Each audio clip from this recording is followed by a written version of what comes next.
Hello, everyone, and welcome back. A great match to be starting off our second series of the day. A pretty long match as well. So we're going to chill out for a little bit, and we're going to play some games. We actually talked to a couple of the players. Ooh. And our segment today is going to be player hot takes. Oh, So okay. we're gonna hear what they have to say, and then we're gonna rate what they said on a scale of 0 to 5 peppers for how spicy we think that their take was. Oh, All okay. good? All right. It sounds like a lot of zeros are about to come out from me. Oh, all right. Then I'm gonna challenge you to one up their hot take. Okay, if that's how it's gonna be. You think that's a challenge?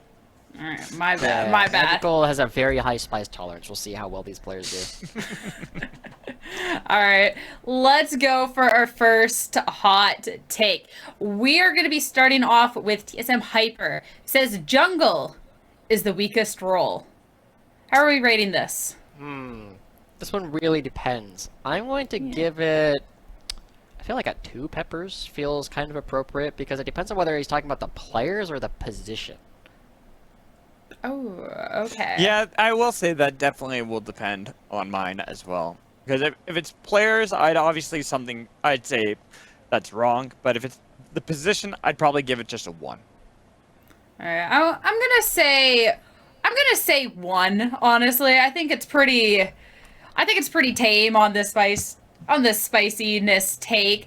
And I mean, every player is gonna say another role is weak. I mean, even talking to our Mayo earlier, it's just no top support, weak rolls, easy rolls, like no big deal. So it gets like 1.33. But we're not cutting up peppers here. We're no dishes. We're chilling. So we're gonna start off with a lukewarm take.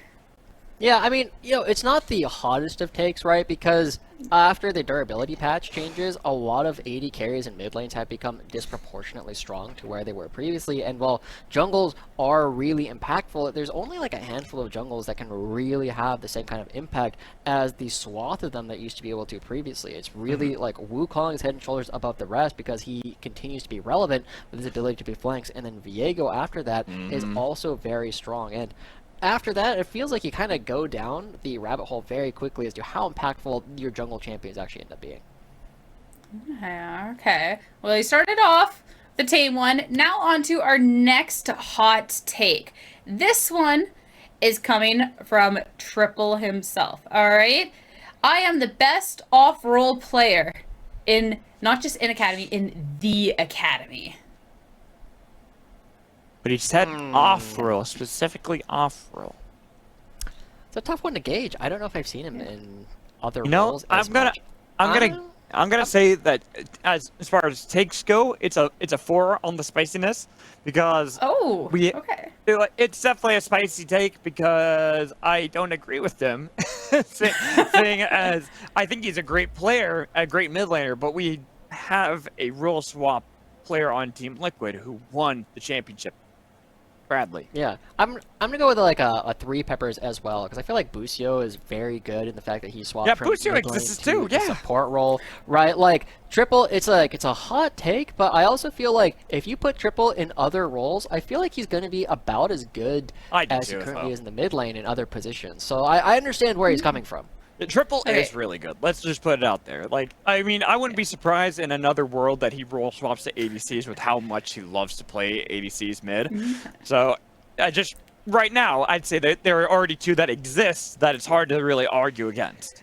Okay, I feel like y'all are convincing me that this is less and less of a spicy take the more that you're talking up about how good Triple is. So I'll say 3, okay? That's what I'm saying. It's a spicy take for him to say. Because obviously I don't agree. Oh, okay. Good player though. Okay. Do like He's a great player, yeah. Like fantastic mid laner. Cannot argue against that. Maybe that's just a little forecasting for the future, like, hey, I know you haven't seen this, but no, I'm just kidding. So 3 out of 5 peppers for our second hot take. For our third hot take, we're actually going to be throwing to a video with XU for his hot take heading into Academy. Chad wanted to like make enemies with everyone so that he would have like a personal vendetta, but I don't think Chad's that good. So there, he has some fuel for himself. And then I know Shaden was really hyped up, and so was Will, but I think they both had even worse debuts than I did, so it's okay. Like I think today will be. I think my competition is not as great as they're hyped up to be. Now that's a spicy. Now that's a spicy salsa right there. That gets a good old 5 Reno. I'm gonna say 4 or 5 on that one. Joshi, I'll let you be the tiebreaker. We'll rate that and we'll discuss why it's spicy. But I think it's about a 2. I actually think it's lower. Whoa, really? Yeah. Well, I gotta hear your justification for this. Yeah. I feel we gotta pick our spice level first. We gotta. Where are we compromising on this? You're saying 2. I'm gonna say 4. I'm saying Magical, 5. you're saying 5. That's like a 3, 4 on the spice. We can settle on a 4. I think. Settle on a 4. Okay. Right, let's. Yeah. I just want to hear. I want to hear your justification for it, Josh. All of our junglers have been underperforming. Actually, just about all of them, right? Like, Chad has, when he's not getting those level 1s off, he's not necessarily having a great game following it, right? Shaden, he had like 1 or 2 games where he looked really good, but he's not necessarily having the same kind of performance that he's looking for. XU himself, like, he kind of got thrashed, right? Like, almost all of our junglers are struggling in summer. That's why I think it's a spicy take, because you said, I'm better than them. It's hard to quantify if you're better than them if you're all getting smacked around by Armeo.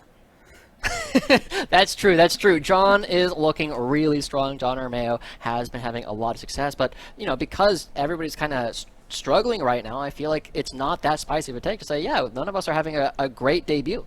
And I think it's true. Yeah, that's fair.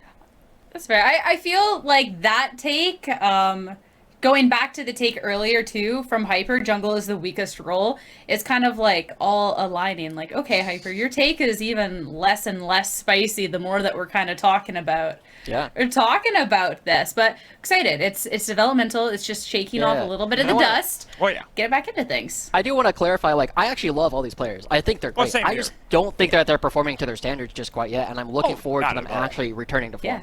Then that's exciting if they're not quite playing to where we're saying, hey, I think this player is this good and this is where I expect them to be. That makes me excited for what... Yeah, that makes me excited for what's coming, Magical. I 100% agree with that sentiment. I mean, looking at how just Chad in this game, he looked lost early on into the game. That's actually his first... Sure, it's only his 3rd game on Rengar this split, but it's his first loss on it. It's something that has been like his cornerstone that nobody else is playing. Picking up a loss here, just looking lost in the early stages of the game, uncharacteristic of Chad. He's usually that guy who just going crazy from levels 1 to level 6, always picking up the kills. He's willing to coin flip, and just the past 2 days alone, he's looked like he doesn't understand how to play in the first few levels. Oh, we'll get there. We'll get there. Heading into our next hot take, though, so we progress down the line as each hot wing becomes a little spicier and spicier. This one's coming from Copy. If C9 staff were a team in Academy, they'd go undefeated. Oh, I need to know who's on their staff. I don't know offhand, but even just saying FlyQuest V2, after... I think is. Malice. Okay. I mean, Spawn's a former. He did play a long time ago, if I remember correctly. Who else is on it? Galen, Chrissy, Tails as their head coach. Westrice, Rainover, Rapid Star. Yeah, that's not very spicy. I'm gonna settle on this is like a 5. There's like a 4. This is like a 4, actually. I think this is pretty darn spicy. I don't think this is spicy at all. I'd put it at like a 0 or 1. What? I'd say a 3 because I think that there is some, there is some talent there, but also seeing like what we've seen from some of these teams, like the first part, if they're a team in Academy, if they finish off with, they'd go positive or they'd do really good, like, okay, they'd go undefeated. I'm actually going to put that at a 4 then. Yeah, like that. Okay, maybe I'll bump it up to like a 2.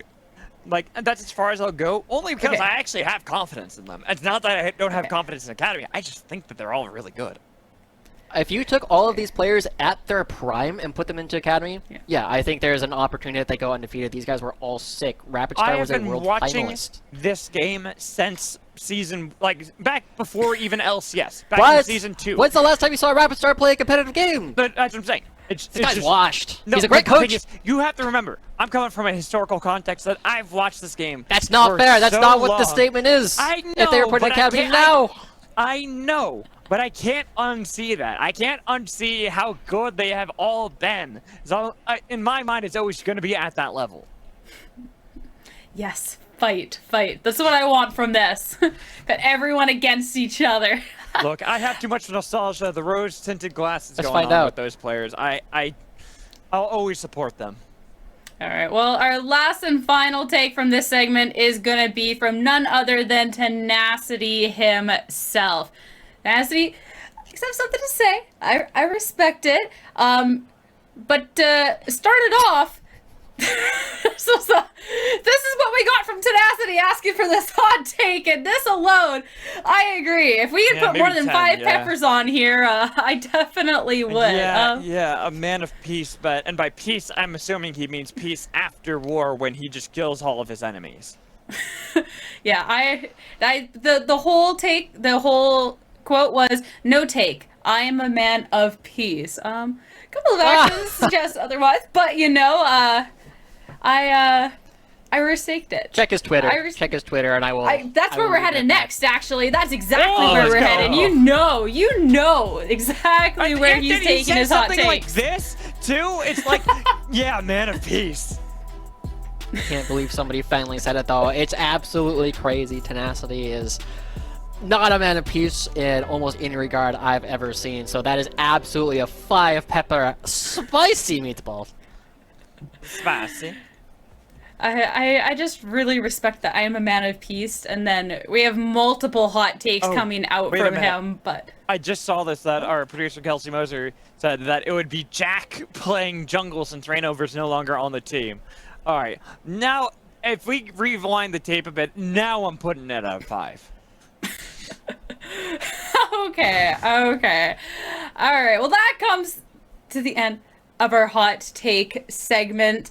As we look back into Immortals for FlyQuest, I don't know if there's any hot takes to even take from the first game. I think we had a great game all around, and I cannot wait to dive into the second game. Fingers crossed we get another banger. Champ Select is ready.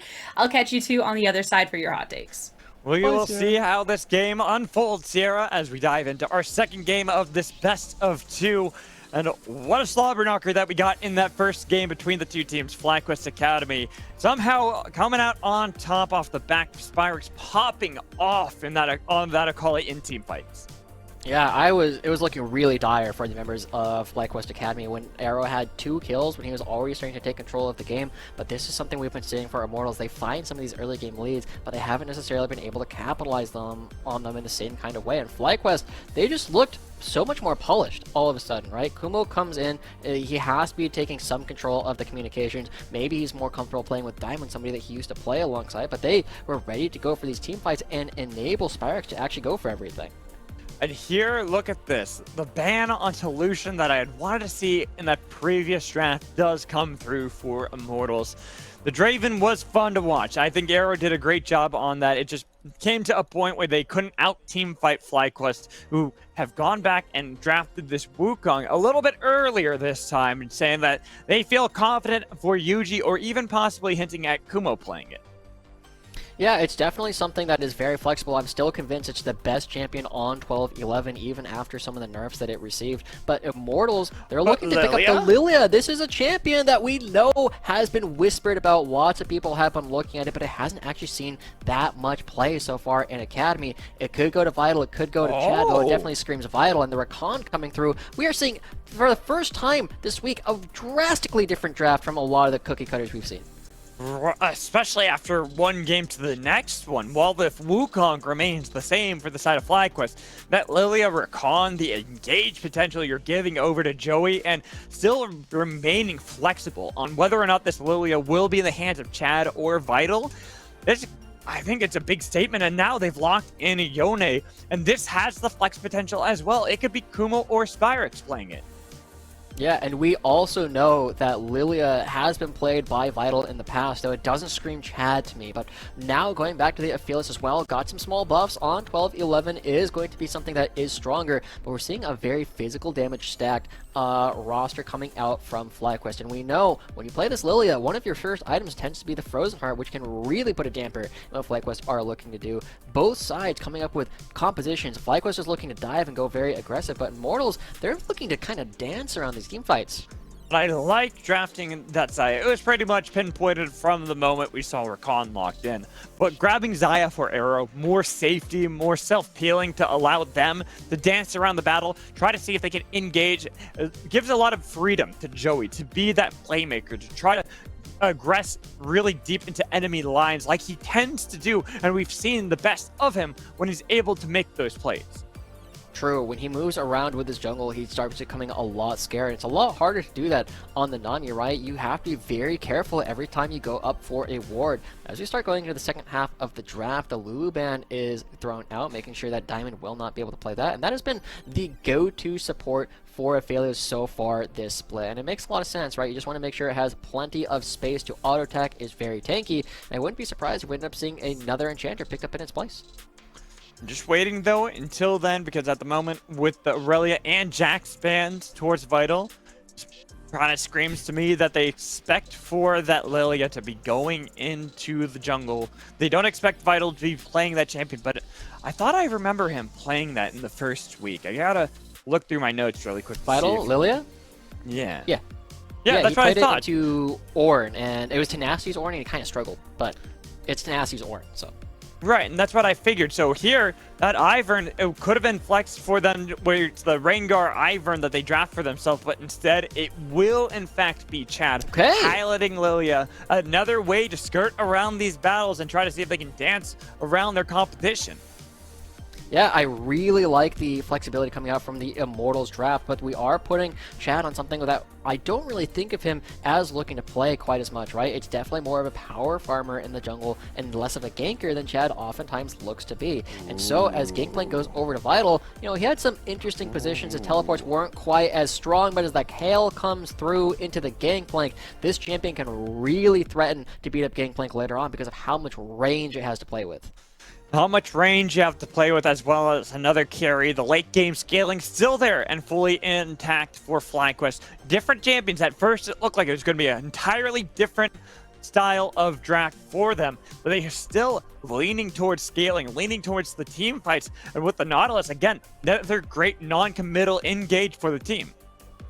Yeah, lots of tools coming through for FlyQuest to go in. It's very redundant engage, right? You have the depth charge, you have the hook, you have the ultimates coming through from both Yuji and Spyrex in this upcoming game. They have plenty of ways to get in, and so now suddenly it's putting a lot of pressure on Arrow. He's playing the Draven, he's been playing a lot of much more aggressive things like the Callista, and he's getting caught on them, but now he's playing the Xayah. He has the tools to keep himself alive. We'll see if the more defensive play suits him better on this Immortals roster. And here, Immortals going back onto the little block play that we've seen that pretty before, and we've seen him pop off. Just last week was one of the best performances we've seen of him on LeBlanc as a champion. Goes up against Spyrex on Yone, so not quite that counter matchup that the Yone would like to when it normally played into Azir, but it is still Spyrex. He knows how to play so many different champions so well. It's hard to really counteract what he wants, what you want to play into it, because he understands the each side of the matchup. He's going to be really strong at this champion, we have to imagine. He has the ability to coordinate with Yuji once again. Something that we were watching previously was their ability to dive onto the same target. Somebody would say go, and they both instantly look for one person. It was mostly pretty last game, and this time it's probably going to be a lot of pretty again, right? He's going to be on something that is very vulnerable to all of these attacks. And as we start to load onto the Rift, we'll see if they can survive. With how long that last game went, I'm excited to see if this game will do the same. They have loaded up onto the Rift for the second time today. FlyQuest Academy seeming like they're pretty confident. They got that late game scaling option in Kale for Kumo. And with Kumo having popped off on Ornn before, it is his time to shine on Kale. We have to remember the early couple of levels for Kale are going to be struggling into Vital, right? We saw this with the Ornn as well, even though it was a counter matchup. Gangplank's level 1 is near unparalleled in the top lane. So Kumo will need to be very careful that Vital doesn't take control at the very beginning. But the rest of the map, they should have a pretty decent time, right? Spyrax going into Pretty does have shields that he can play with, and he should be able to build up at least a comfortable game into the mid side. This is a change that we're seeing from the side of Immortals.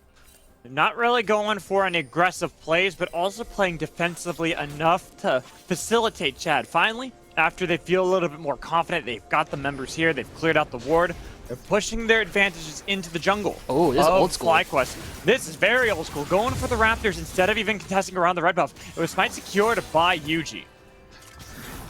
Did Chad get a single one of those? Oh god, this is a disaster. Oh, wait a minute. Joey has to flash away. It looked like it was going to be a good grand entrance at first. Didn't work out. I don't even think Chad got any. I think it was Arrow who took the other camps. Yeah, it was Arrow who got the other camp.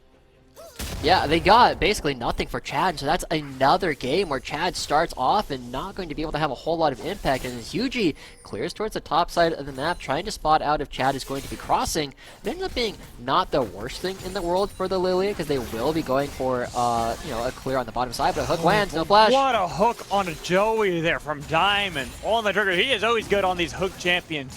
Be it Nautilus, Blitzcrank, Thresh, always on point with landing these spells. It creates a lot of pressure up against Arrow and Joey, right? No flashes on either the Xayah or Rakan. Just means that they are very vulnerable when level 2 comes through. Well, they got the heal out of Tomo. It's Ignite and heal traded on the side of Arrow, so a costly trade there, only getting the one summoner spell. And now at the same time, we're starting to see Chad moving down, but he is much less healthy now than he would have liked to be. But he can look for a potential play and upset the balance of power in the bottom lane if he chooses to. But instead, going right back on in, they saw Yuji going topside, and Chad's like, this red buff still available. Yeah, because he knows that he's not going to be there. And Lily is pretty fast in her clear.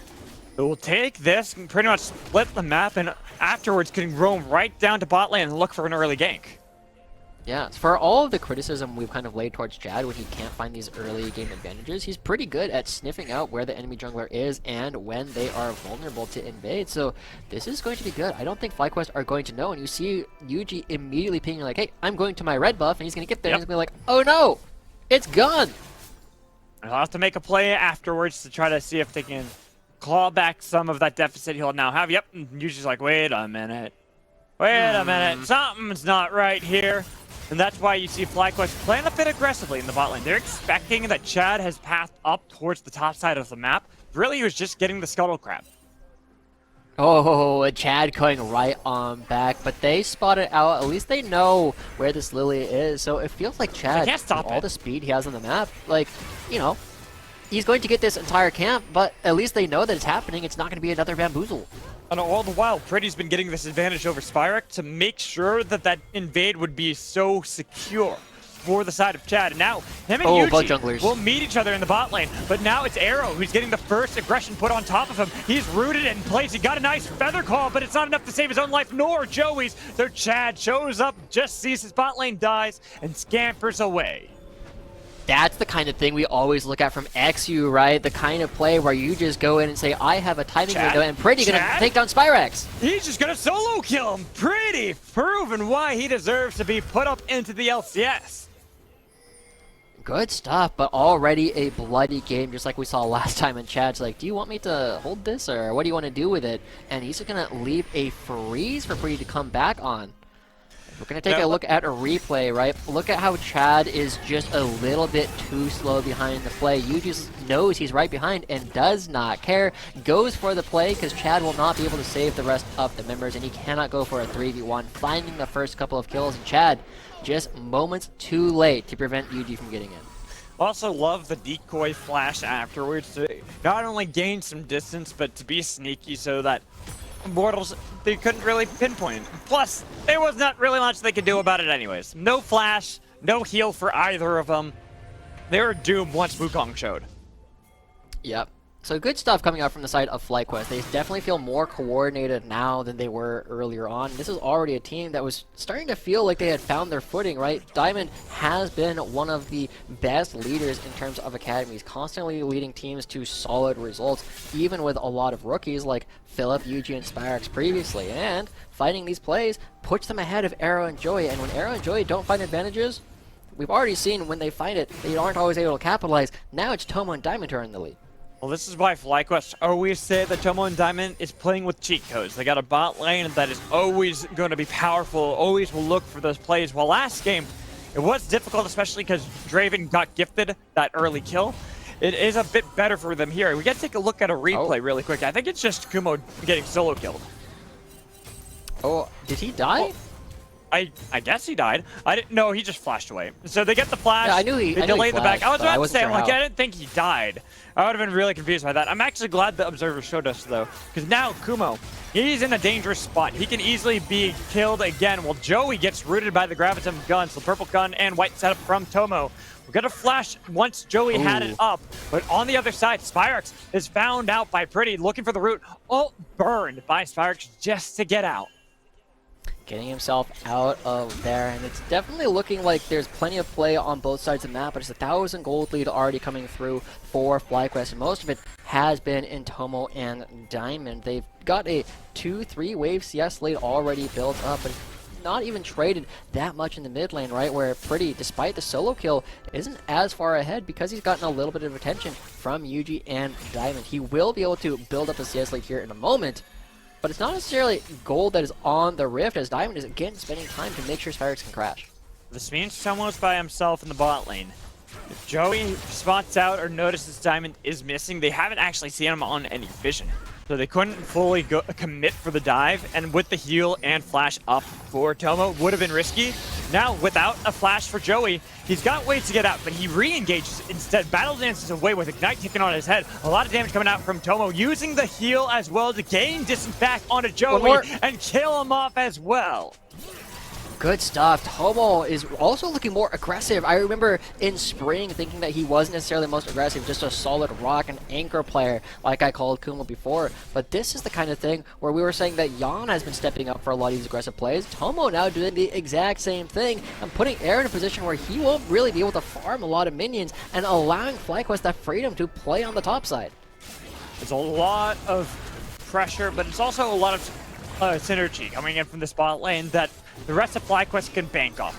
Even if the mid lane is still struggling against Pretty, where he can zone off 3 members like this and the cannon barrage as well. Kumo's taken low, but there is the divine intervention trying to get a little bit of distance, but Vital taking the kill with the sleepy trouble coming in, and they get the flashes. But Yuji, you are too late. You are fast to sleep in your own jungle. Kill going over to Vital, kill going over to Pretty as well, and Immortals take control of the bottom side of the map, or excuse me, the left side or the west side, depending on your cosmological inclinations. It's really big, the fact that suddenly Immortals are not just losing the bottom side, they are winning the top side. They were able to punish the fact that Kumo lost his flash from a play from Chad earlier, and as we take a look at the replay, you have to note that Yuji is still only level 5. He doesn't have the slight clone available, so he can't effectively create space for the rest of the team. Everybody else is just worried, and because Spyrex had to use his ult to escape, there's just no buttons available for FlyQuest, and they get run over by the 4 members of Immortals. There's a great lilting a lullaby as well, so they could turn their attention onto one or the other. Whether Spyrex or Yuji, that member was going to die quickly, and they decided Yuji would be better to take away, get rid of the smite, and delay the cyclone as much as possible.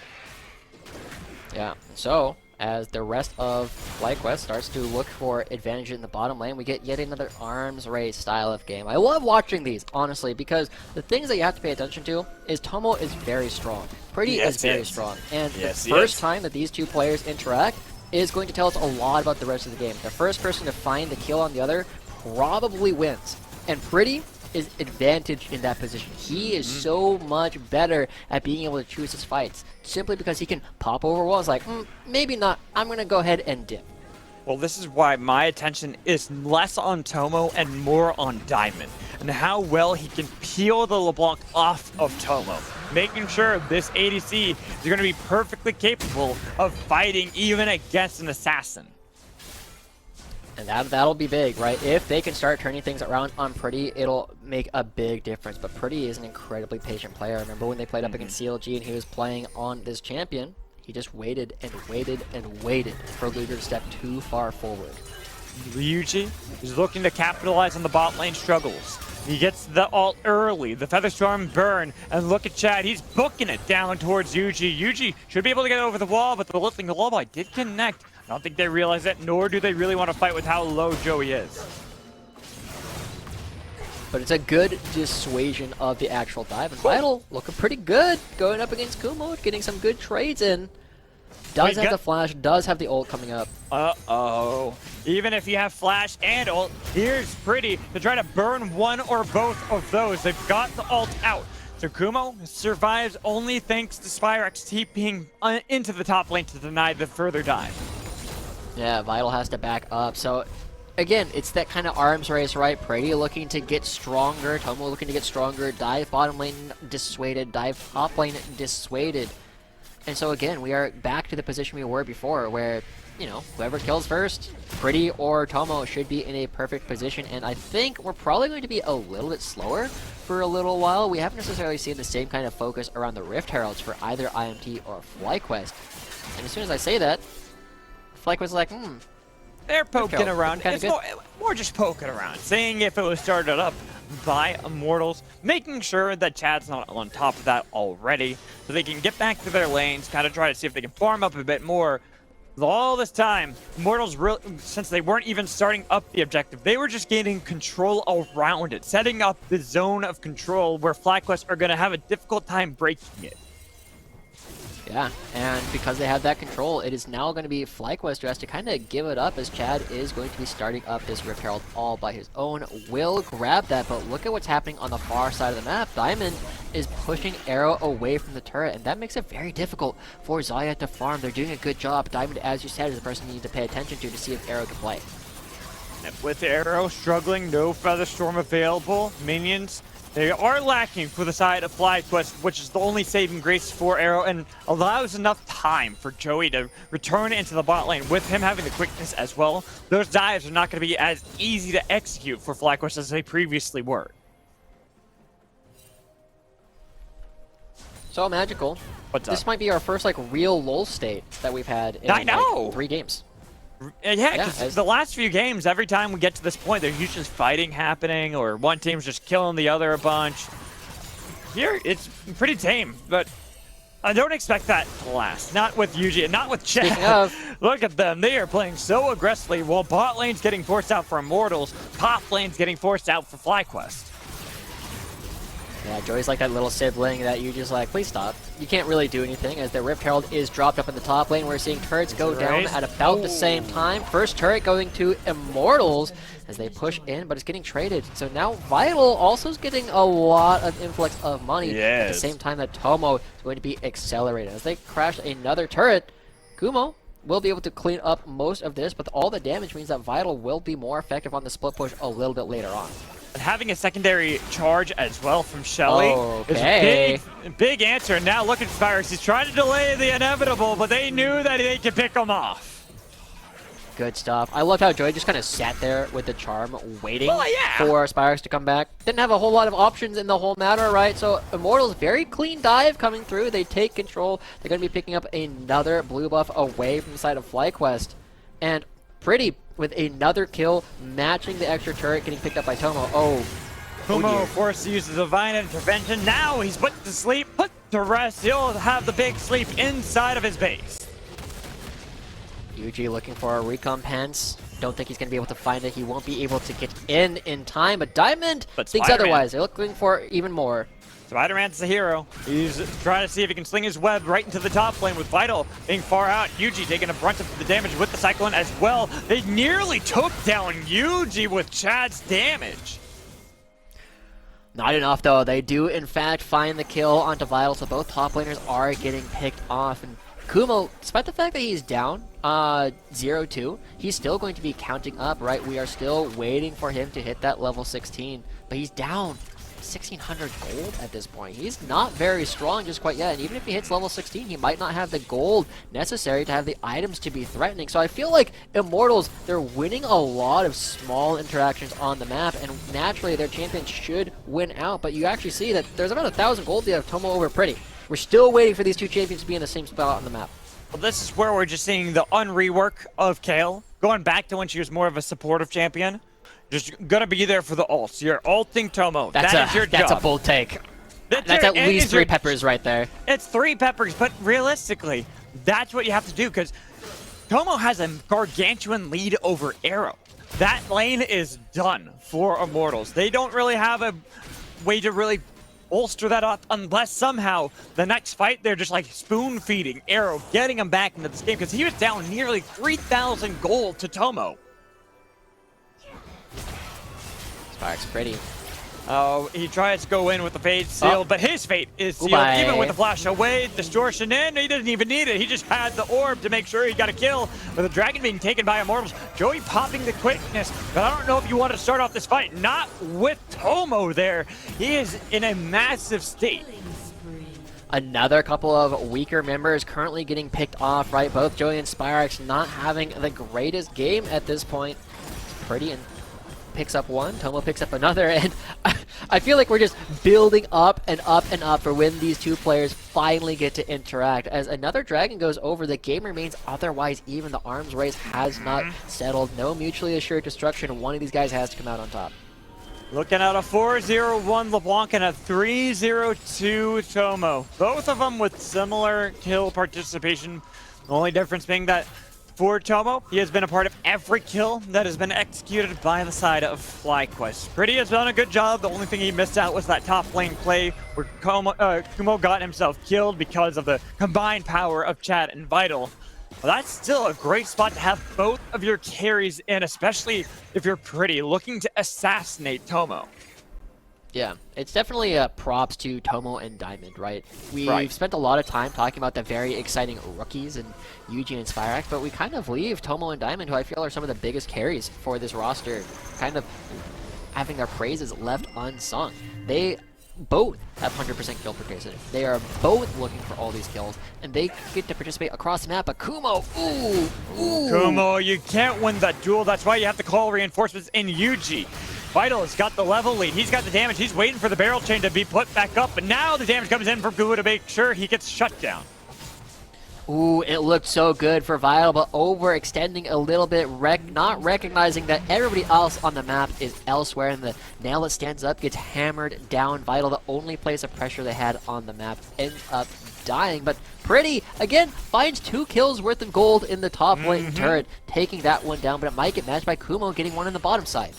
Further and further ahead the LeBlanc goes, and whenever that Divine Intervention is off cooldown, Pretty can look for anyone to assassinate. It is going to be on FlyQuest's shoulders to make sure that Pretty does not continue to snowball out of control. He's got that Luden's Echo already completed. He's probably got enough gold for that Shadow Flame as well. He's just waiting to make sure they can guarantee it. But right now, Josh, I'm just looking at what FlyQuest have to work with and what Immortals have, and I don't see anything really happening for either side until those two clash. Well, we have to start asking, like, where are they going to clash? It could be this Rift Herald. Vital does have his ultimate, does have his teleport, can choose to join, but it doesn't look like FlyQuest are interested at all in trying to face check a LeBlanc, face check a Lilia. Instead, it's probably going to be around, like, another dragon or two. I feel like both teams are very comfortable being like, yep, you know, we can scale a little bit. Gangplank will zone all of your champions off, and FlyQuest are like, aha, but we have a kill. And eventually, you know, this is the thing, is when both teams are so convinced that they're right, one of them has to be wrong.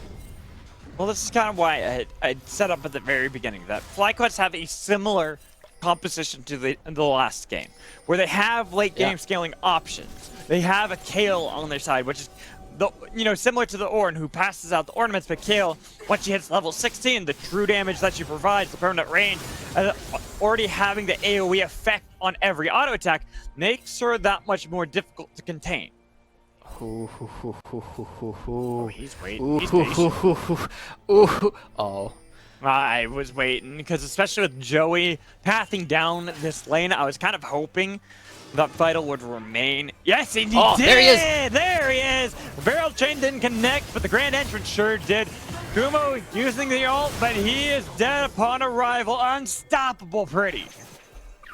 And a minute before the Mountain Dragon comes up. That means that FlyQuest can't really try and contest his upcoming objective. They are going to be too late, and that's part of why we see Spyrex. He's desperately looking for gold as well, right? 0-3-0, down 25 CS. He needs to start finding some money for his own team, but the gold lead across the map still very even as Pretty continues building up his shutdown. Tomo does the exact same thing, and I think both teams, right, they're just waiting for an opportunity where they feel very confident that one of them is going to be online. I think FlyQuest are of the opinion if we just wait until level 16, it will not matter that Pretty is 5-0. His patience is not going to be enough. We are going to auto-attack him to death, and the LCS really struggles. Vital, he shows up top lane just to clear out minions, but it was a great catch by the side of FlyQuest. Both top laners are just kind of like becoming gold pinatas, right? You just go like, Well, been a little while since there, got he some was money. underneath turret. Let's give him at least some credit. You know, we'll give him credit, but the fact of the matter is, FlyQuest are like, it's been a little while since we got some money. Let's go get some. Oh, speaking of needing money, Pretty. Looks like he wants to buy another item. Should be able to get out of there. Get him, Diamond. Go. Yeah, I've played my LeBlanc. I know how easy it is to get out of a situation like that. But I want him to try for it anyway. But FlyQuest, they're going to be trading another turret. Another turret for this dragon. It's only 2 dragons going over to Immortals, and the game remains relatively even as Immortals start hunting for Yuji. Well, the big thing to me is that Yuji and Spyrex were the ones gifted the gold there. They got themselves 2 turrets, Chad. and now, Chad, where are you? You're a long way from home. Yeah, that's definitely offsides at this point. FlyQuest had control of that quadrant of the jungle. They were looking for Chad, and they just see, they spot him out in the war and say, well, might as well go grab that, make sure he's not able to stack up, and with the jungler off the board, FlyQuest, they actually threatened this. They have 2 effective 80 carries. They also have Spyrex to start hitting this. So they got the flash out of Diamond. They can still see if they want to press into the zone-controlled area of FlyQuest, which is going to be difficult. These barrels. Burning down. The barrels. They could set up a chain. They've got a little bit of damage, but they're still focused on making sure they get the big purple worm on one side and then trying to see if they can take down Vital on the other. FlyQuest are coming out on top. 1 kill down with the Baron on all 5 members. FlyQuest come out victorious. Watch Pretty, though. He has the tools necessary. There's a lot of low health bars. He can go hunting. They're trying to see if they can delay the back so that way Pretty can get in. But with 1 recall attempted and Pretty on the other side, he'll at least cancel a few more, only having 1 reach home. But it's still going to be the rest of them just a little bit later. FlyQuest, yeah, they get away with the Baron. Chad being a little bit too far forward ends up giving over a huge objective to the side of FlyQuest. And even if they don't get a whole lot with this, they should get the mid lane turret, they should get the bot lane turret as well. The bigger thing is you are buying time now for Kill to continue scaling. It's impossible for Immortals to really push in unless FlyQuest make a devastating mistake. That's the big thing, right? Is the fact that all you're trying to do on FlyQuest side is see if you can get to level 16 for Kale, the countdown, level 14, so just 2 more levels to separate Kale from being that late game carry. He's doing a pretty decent job, right? He's still one of the top farmers on the board, but as soon as I say that, we take a look and see that Tomo is more than 10 CS a minute on this Aphelos, almost has his Infinity Edge completed. Whose teleport is this? Oh, this is Spyrex. Okay. It might have that angle to flank Immortals, but they don't realize that Vital is actually in the vicinity and neighborhood. Kumo is pretty far from joining in on the battle, as Immortals might have found a pick. They've got Yuji chained up on one side, they got a lot of damage, but not enough to burst him down. Yeah, he's got the Mob Mortius. He's so resistant, right? There's 2 AP threats between the LCS and the LeBlanc, so suddenly the Mob makes a lot more sense. Oh, okay, Joey. Ooh, that could have been bad. Diamond's looking to play aggressively so they can topple 1 turret. And suddenly, or slowly, it's starting to feel as though this game is falling away from Pretty, right? As the big carry now, he's been known for his patience, but FlyQuest are not giving him opportunities to set up flanks. They are controlling. Look at where Yuji is playing relative to everyone else, even with only half HP. He just needs to make sure Pretty can't get in. Well, it's getting to a point where only Pretty is the one that has enough gold to battle back against FlyQuest, while other members have been getting themselves relevant again. You look at Spyrex, 2 turrets worth of gold were funneled into him, so now he was able to at least buy some items and some components. Well, yes, he's still behind Pretty. He's gotten something. Top lane, 2. Kumo, he was 1 in 4. He died a lot earlier on, but he's got the Rift Maker completed with that Nashor's Tooth, and he's nearly level 16. Yeah, as the last wave of Baron minions comes through, FlyQuest almost breaking the inhibitor turret, but they're getting engaged upon. Cannon barrage, Joey. You could look for the flank. Instead, they want to see if they get the lifting lullaby, but nice divine intervention from Kumo to keep Tomo alive, and with Yuji in the backline separating the fight. Neither side will lose a member, but it will be a reset from each side. And another turret goes down. They get the mid turret, they get the second mid turret, they get the bottom lane turret. That's a fair amount of gold going over to FlyQuest, and for the first time they find themselves with a notable gold lead. Now, I say notable, it's still 27 minutes into the game. It doesn't mean a whole lot, and the fact that neither team is on more than 2 dragons at this point just allows this game to go even further into the game. But 4,000 gold lead, Tomo over Arrow. 2,000 gold lead of Tomo over Pretty. Pretty's patient. He's been very, very patient. Very, very patient. But at what point is it too patient? Now you gotta pull the trigger while Divine Intervention is down. With 13 seconds remaining until the dragon will spawn, you can put yourself at soul potential, and that's why Immortals are looking for the inside angle, dodging away from the pull from Diamond. But this is getting risky. Even if you have a flank coming in from Vital, he does not have that cannon barrage to create a little bit more space. Instead, he's got to utilize the barrels to try to see if he can pull someone's attention away while Pretty finds Yuji on the other side. That is a lot of damage. Pretty might just execute. The Ignite is ticking on Yuji's head. He's barely alive though. Smite fight doesn't even matter because Arrow, who's been struggling this whole game, gets the dragon for the team. And Pretty, he's got the flank of an angel right now as he takes away Kumo from the carries. But Tomo is the real one you have to worry about, since they still have that inside angle to see if they want to put pressure onto the inhibitor turrets. Oh, Tomo is getting pushed around. The patience is paying off. They're fighting Diamond. Diamond's still alive, though. He was able to flash out of that danger. But that's a lot used on the side of FlyQuest to try to escape, while Pretty is still hunting, still looking for these low health bars on the side of FlyQuest. And it does seem that they will be the ones who can escape from the jungle, not have to worry about Pretty assassinating. Pretty's gonna kill someone. Oh, I don't know. He was able to steal away. He was not in the right wall. Not the right wall. He was trying. Okay, the Arrow! Arrow, what are you doing? He's getting pulled back in. The fate is sealed for the 80 carry, but they did get the kill on Spyrex's back, so a little bit of retribution. While Pretty is hunting down again, looking for the Monkey King. But it seems he's always able to get out of dodge, decoys away, and now again, how many times do we have to teach you this lesson, old man? Don't step up to the tri-bush, they're all there, and you got double killed by Tomo while Vital is doing his damnedest to keep this game relevant. He was able to get up a big shutdown on one side, but he cannot topple Tomo. What a stressful situation, and now Tomo is separated from the rest of his support system, walks past the barrel, but oh, he gets allowed, but Kumo won't. Kumo will not. He uses Divine Intervention to try to create a little bit of extra time, and now Tomo is here to battle back, but it's 2v1. Look at how much healing and damage that Tomo does. Vital cannot escape him. Pretty has just bailed. He is leaving Vital out on his lonesome, thinking that he can survive on his own because he doesn't want to give up shutdown gold to Tomo, not with how fed he already is.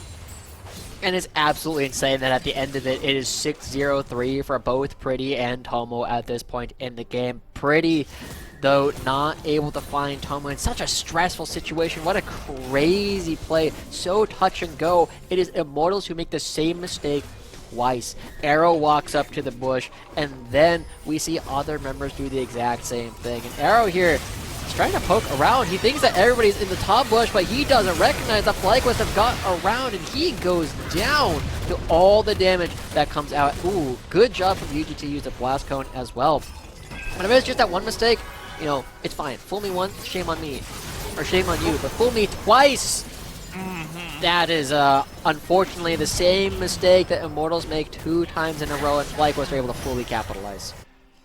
I mean, Vital does keep the game still in the capable hands that they could battle back and rely on Pretty. But when you get picks like this in mid lane again onto Chad, things are looking doom and gloom for Immortals. It keeps happening, man. I feel like so many of our junglers are making that exact mistake. They just get a little bit too close and they think, I'm safe, but they're not. The flash from Diamond takes down Chad. Kumo is still only level 15. They might be able to get him, but they can't catch him. They can't catch him. He's getting a lot of space, and he didn't even burn Flash. It just was attention drawn away from the Baron that is fight secured by Yuji with Vital tempting to take it away, but now his life is forfeit to the side of Spyrex, getting that shutdown gold off top as well. And Immortals, they won't even be able to pick up this next dragon when it pops up. FlyQuest going to be pushing forward and Pretty just continuing to dance around the side of the fight, not able to find his way in. There's too much protection. The Divine Intervention is there. Diamond is constantly waiting, but he finds Spyrex. Spyrex took a lot of damage. The Souls Unbound was able to at least keep him alive and get a little bit of distance, but that is a massive lilting lullaby. They've got the kill. Tomo's the one they wanted, though. Kumo, you should have ulted the carry, because now everyone's dead around you. Immortals clean up everyone besides Diamond. Oh my gosh, Pretty finally finds a beautiful sleep from Chad, making up for so many of his transgressions, and Pretty just going to be running Diamond down. The longer it takes for them to actually kill Diamond, the better, because the dragon spawning in 30 seconds, Mountain Soul is a huge win condition for this team. But you can't take too long, because Yuji it does take a while. It'll take a long time for you to kill Diamond with an Ignite as well. The decoy wasn't enough, and Pretty is in danger, but Vital might be here to save his life as well and end the life of Diamond. Just needs one more parlay so he can take him down. What a crazy situation. Pretty having to use the flash in order to keep himself alive. Anathema's change making it so he does so much less damage to Diamond. But at the end of it, Immortals, I didn't think they would be able to do this, but they are the ones who find the fight. They will find the Mountain Dragon. But at the same time, Magical, this game is absolutely crazy because Kumo just hit level 16. Oh, this is the power spike. He's got that wit's end as well, so it's not going to be as easy to kill him quickly as before. Yeah, but we watch this, right? I think it's the E going into the sleep, coming out as multiple members from FlyQuest get a little bit too far forward, but the one person who can't get hit with the crowd control, who can't get hit with the stun, ends up getting caught out, and there's no Divine Intervention. It goes onto the wrong target. Tomo can't do anything, and it's just a clean route coming out from the side of Immortals. Chad finally stepping up Pretty on the backside. It feels like the patience is paying off. But at 33 minutes into this game, we finally see Tomo go down to Pretty. There's also the fact that they got the shutdown gold. I think Arrow picked that up. That gave him a big boon back into this game where he has been struggling for some time, pretty much this entire time. Into Tomo. He's now got 3 items completed. Sure, he's down about half an item to an item itself to Tomo, but you'll take those advantages as well. Look at Pretty's inventory. He's got a Magi's and he nearly just one-shot Spyrex. But watch Kumo up on the top side, right? He's the one that needs to be paid attention to. This whole thing was just a warm-up. I hope you guys have enjoyed the opening act to FlyQuest Immortals, because it's about to become the Kumo show, right? He has the damage. He has 3 items. Oh no, we're at the Pretty show. Like this when you're split up right now. Chad was able to get the lilting lullaby off, but it's only Diamond who was secured in the lockdown. Pretty looking for the assassination on Tomo. But they've created enough space for him. They're making sure someone's always standing guard on Tomo so that Pretty cannot just kill him instantly. And with no neutral objectives to force Immortals out of their base, to force them to fight over something, they're happy to just kind of sit back and wait for Pretty to look for things. Kumo had a little bit of a... Look for things! Oh, he finds it! Look for things? What do you mean, Finding Josh? them! He finds them! He is hunting them down. 14 chapters in the book. Crazy. Finally finds Spyrex. It's been so close for him looking for the one-shots 3 times straight. Finally, he actually picks it up, and FlyQuest on the back foot. It doesn't matter if he kills level 16 if they are never hitting. They're never even going near Kumo now that he has that level 16. They're not letting the lanes be set up for Kale to just run rampant. Instead, they're setting up for Pretty to dive inhibitor turrets while they look to topple this first structure that remains in front of them. Kumo does a good job, same with Kumo, of trying to create a lot of space. This is the damage that you have when you have a Kale on your team. Look at how much was wailed away on a Vital on the other side. Same with Arrow, forced away, looking for Chad's damage, but he gets killed by Kumo. It's level 17 Kale, baby. You always gotta fear them, but now without the ult, it's gonna be a little bit more difficult for Kumo to get back in this one. They have not traded lives. It's only Chad's that's fallen, and with a minute left until Baron, it's Spyrex who TP's behind. He gets the flashes, but he only gets the pull on to Arrow, with Arrow shut down and not Pretty. It could still be that Pretty might save this game another time. What is it? 4th, 5th, 6th time this game. This game is absolutely crazy, but we see the power of Kumo. He steps up. He's not hit by the Lilting Lullaby. He's able to hit the turrets, and they're going to be taking not just one inhibitor, but 2 inhibitors. It's 13 seconds before Chat is back up. This is FlyQuest's opportunity to try and end. Arrow still got 30 seconds until he's back up high as well. With that many minions, the Cannon Barrage was used to try to create a little bit of space, and now you can see that Pretty's looking to assassinate Kumo on the other side, but they already lost one Nexus turret with a lot of damage put down onto Vital, and you can see with the green and white guns, they've shut down Pretty with no assassination left. Immortals are running back to their base, defending valiantly the last remaining Nexus turret, but FlyQuest came to battle. They came for victory. Unless the rest of Immortals can pull off a miracle, this game is looking over. Arrow, it's you against the world, and the world slams you in the face. FlyQuest will drag back victory and go 2-0 over Immortals. 2 crazy long games, Magical, back-to-back, FlyQuest and Immortals going the distance. It was so crazy watching all the different paths traced through from both sides, and I am so excited to see that FlyQuest is here to play. They can substitute out their top laner. Kumo comes in, and they still find a 2-0 here over Immortals. It was so touch and go the entire time. We had Tomo versus Pretty the entire time, but it's Kumo who's finally a difference maker. He hits level 16, and he takes over. That way, it was not just the Tomo show. It's Tomo and Kumo stepping up in the late stage of that game, and they pick up the victory for it. We're going to toss it to a break. When we come back, I hear we have an interview with Spyrex, so make sure you stay tuned.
What's your story? What's your sign? It's like we're twin flames in a different life.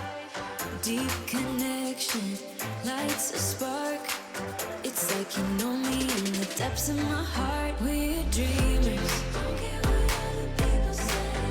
We live it like this could be a final day. We're dreamers. Don't care what the others say. We're doing this in our way. We come alive in the nighttime. It's something about how we dance in the moonlight. That look in your eyes, it tells me that you want me and all my loving. We come alive in the nighttime. You and I, we come alive. We come alive. Oh, yeah, I can handle it. We come alive.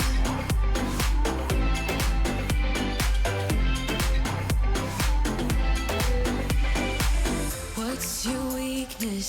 What's your type? Somehow I wanna know all about you. Deep connection lights a spark. You already know me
come alive in the nighttime. Something about how we dance in the moonlight. That look in your eyes, it tells me that you want me and all my loving.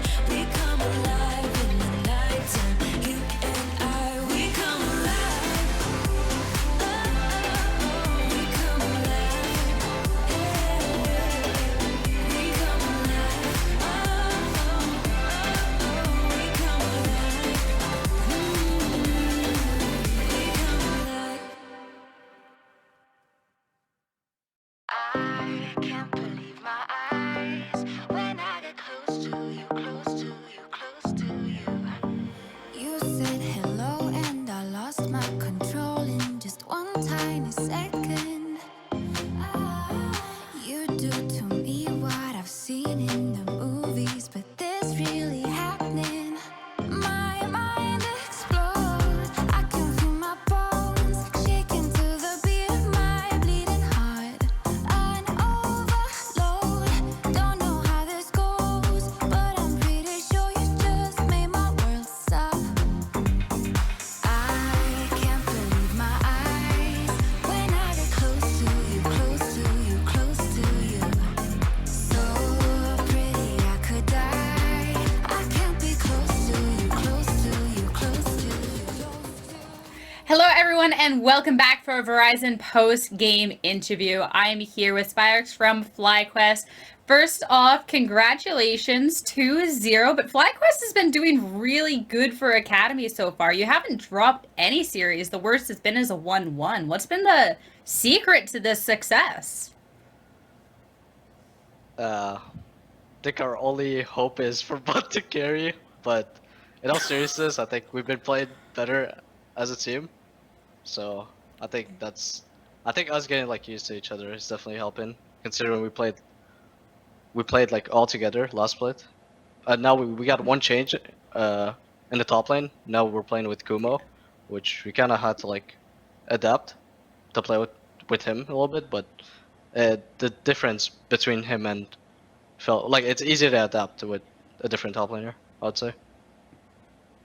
That's good. And how has that been? Because it looked with the games today, things were adapting pretty well. Has it been pretty easy since they kind of are similar to incorporate him into that slot? Yeah, I mean Kuma plays he has like the same champions pool as Philip. If not, he probably plays more champions than Philip. So drafting around him or around topside is a little easier, and it also allows me to play more AD champions since Kumo plays more AP champions than Philip. Okay. So I'm glad it's a change that seems to be going fairly well going into this. And then for FlyQuest heading into Academy, things are looking really good. Is that a feeling that's felt by you and the rest of the team as well? Like, hey, we could be one of these top teams. We can go and win Proving Grounds. I think we can definitely be up there as like the top 3 teams in Academy. I think the FlyQuest mid laner needs to not make mid lane as volatile as he usually makes it. But yeah, Suspicious. we're getting there, hopefully. All right. Well, you said one of the top 3 teams. What do you think the other 2 teams are? The other top 2 teams are in Academy so far. I mean, there's CL of course, who I think is the best team right now. Yeah. As for the second one, I'm not sure. I feel like a lot of teams are like pretty neck and neck in terms of, yeah, it's just pretty close right now. Okay. There's definitely some great competition out there, but Team Liquid being like the top team and also at an 8-2 record, you're playing against them next week. How are you feeling about that?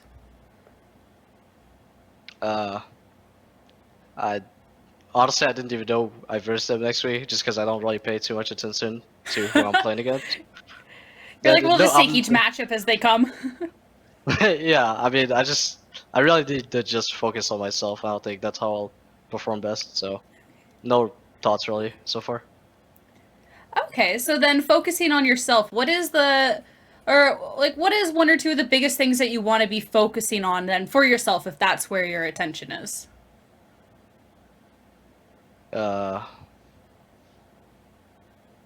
I think champion pool, I need to play a bit or be more comfortable on more champions than what I play. I think in practice I play some kind of like the same champions over and over. So I kind of need to change that, and yeah, I don't have anything else in particular right now. Okay, just working on flexible champ pool. Okay, okay. Before I let you go, congratulations again. Is there anything that you would like to say? Any shout outs to any viewers out there? Thanks for my bot lane for carrying, even though they both have they're both a bit sick, and thanks to my jungler and top laner as well, and my coach, of course. Well, thank you for sitting down and talking with me. Have a great rest of your day. Thank you.